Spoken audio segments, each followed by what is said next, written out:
Salam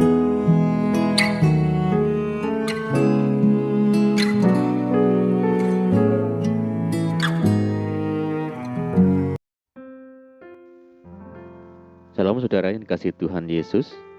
Selamat pagi dan salam sejahtera bagi saudara semua.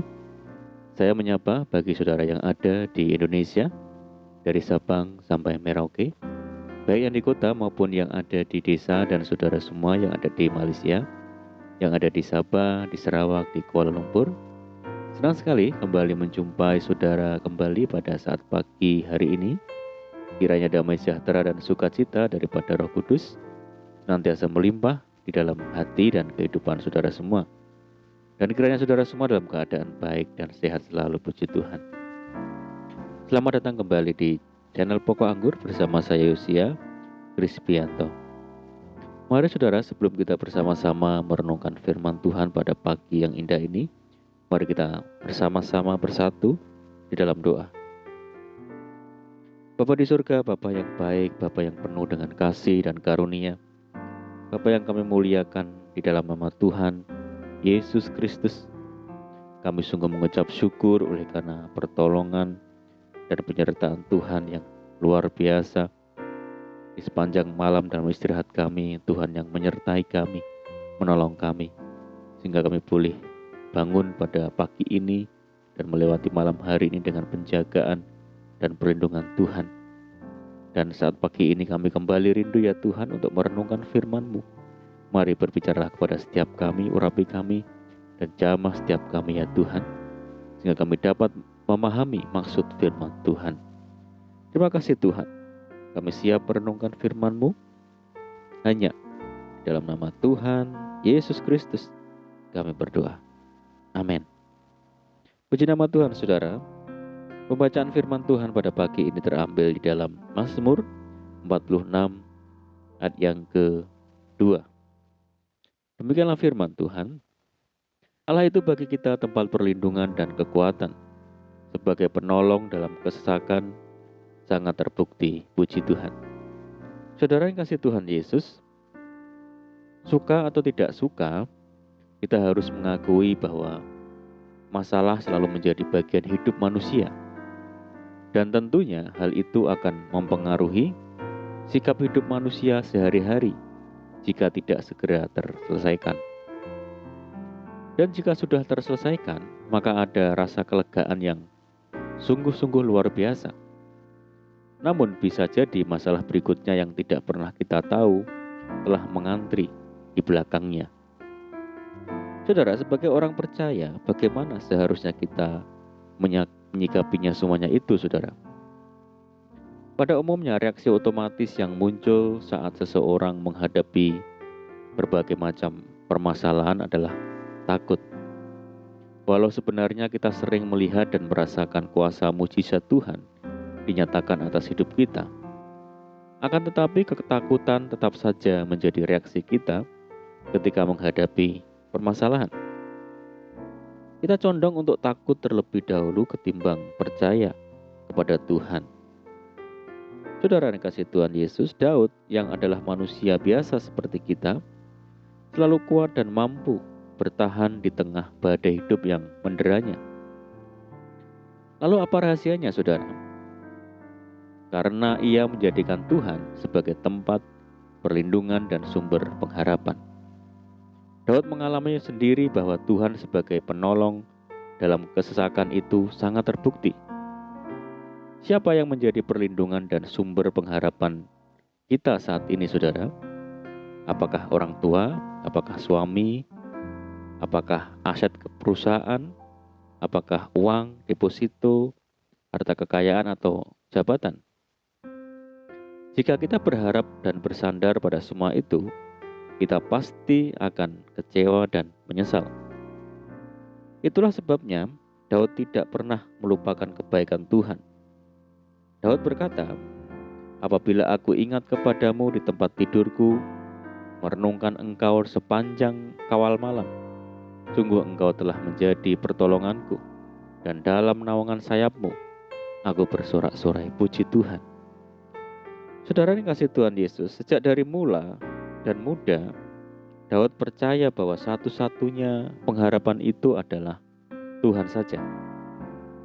Maka dari itu ia mengambil sikap yang benar, yaitu berdoa.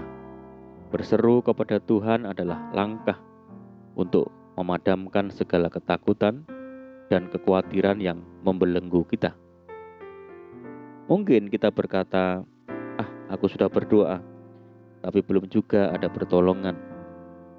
Dan ketika pertolongan Tuhan belum datang, banyak dari kita yang kemudian putus asa, menyerah dan tidak lagi mau berdoa.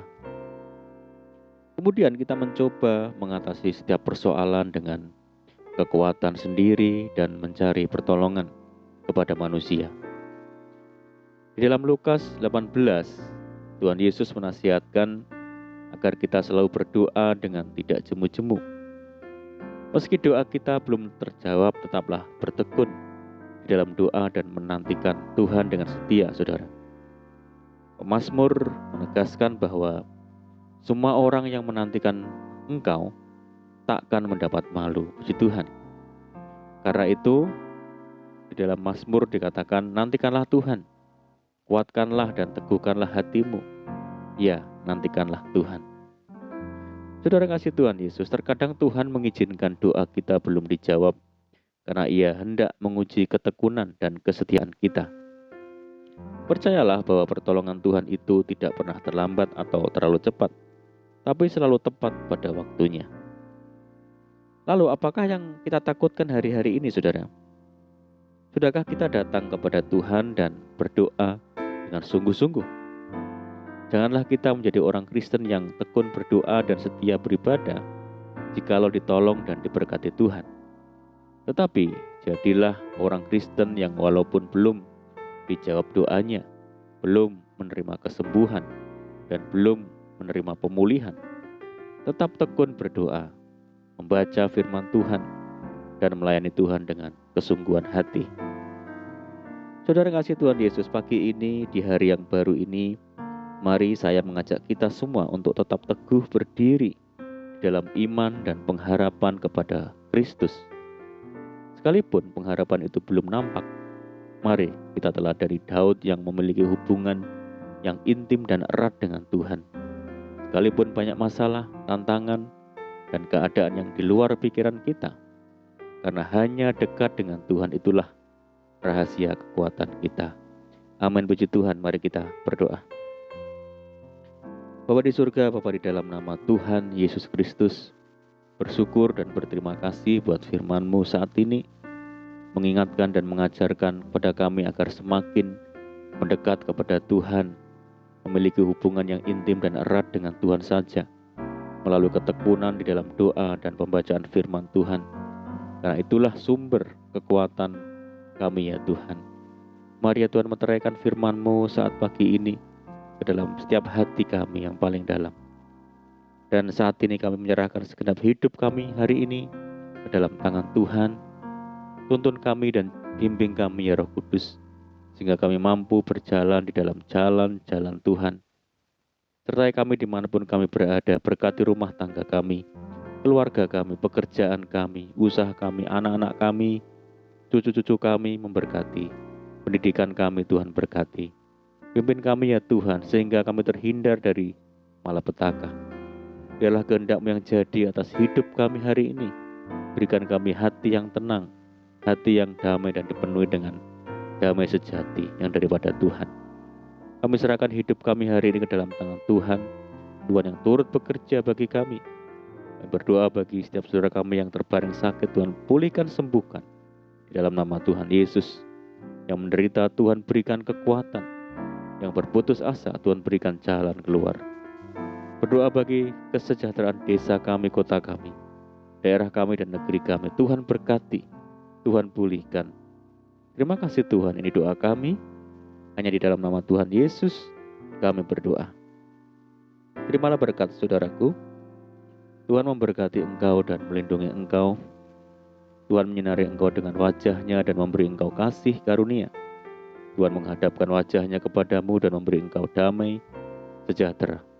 Kasih karunia Allah Bapa dan kasih Tuhan Yesus Kristus dan persekutuan Roh Kudus menyertai saudara saat ini sampai selamanya. Amin. Puji Tuhan saudara, kita sudah mendengarkan firman Tuhan pada pagi ini. Dan saya percaya saudara semua diberkati. Tetap bersuka cita dalam Tuhan. Sampai jumpa di renungan berikutnya. Saya ucapkan selamat pagi, selamat beraktivitas. Doa saya menyertai saudara semua. Tuhan Yesus memberkati. Haleluya.